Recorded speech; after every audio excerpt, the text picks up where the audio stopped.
Hello and welcome back to my channel. In today's video, I will show you how to use the Deco My Tree app and the overview. So let's get started.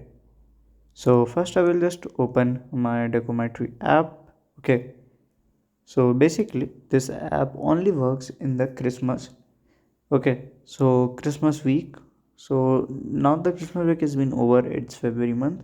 So here the services are unavailable. Okay. So to use it, it's very easy.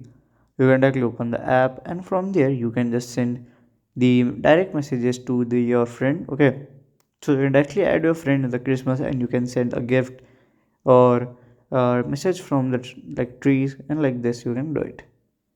And this is how to use and the overview of this app. If you have any question, you can let me know in the comment section, and if you find this video helpful, make sure you like, subscribe and share the video.